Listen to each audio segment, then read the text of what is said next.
History focuses on the names of kings, assuming that the person sitting on the throne is the one who truly holds the reins. In Westeros, the crown acts as a gilded distraction, a heavy piece of jewelry that provides a clear target for every enemy in the realm.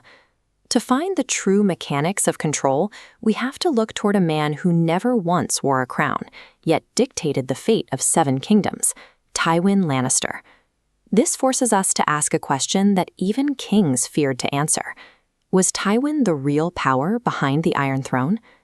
To understand his reign, we have to look past the gold and the dragons to find the actual gravity holding a fractured realm together.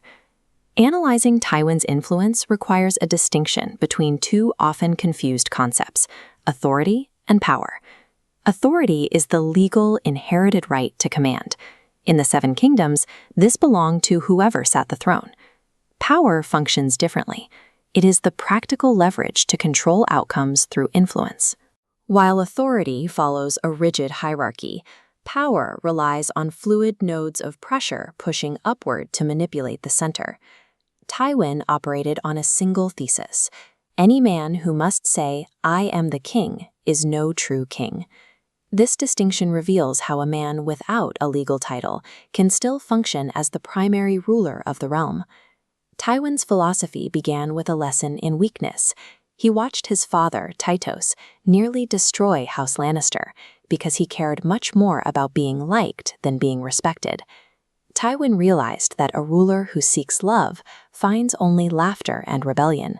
He chose instead to make himself indispensable. This chart tracks the realm's growth during Tywin's tenure. He reduced taxes and repaired the capital with a precision the king lacked.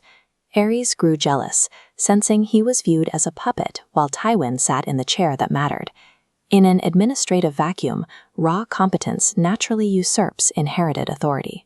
When Robert Baratheon took the throne, the dynamic changed. Robert was a warrior with no interest in the day-to-day mechanics of governance. His neglect created an opening for anyone who could manage the crown's rising mountain of debt. This gold line represents the moment Tywin became the primary creditor to the Iron Throne.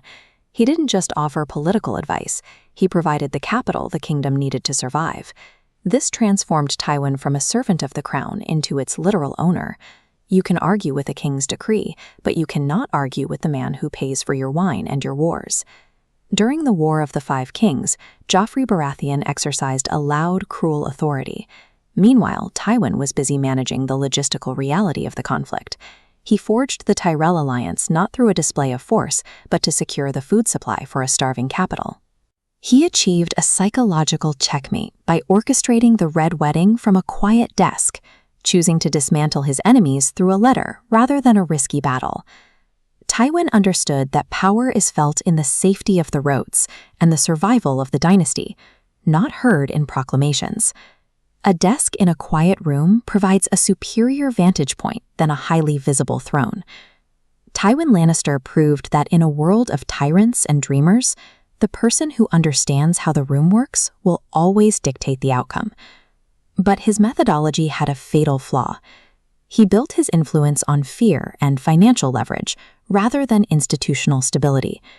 This meant the structural integrity of the realm was tied exclusively to Tywin's shadow. He was the only pillar holding up the ceiling. The moment he was gone, the legacy crumbled. Unmanaged debts and family contradictions became insurmountable without his guiding hand. Tywin demonstrated that the ability to make the world move according to your design matters more than the metal on your head. But a kingdom built entirely on one man's leverage cannot survive his absence.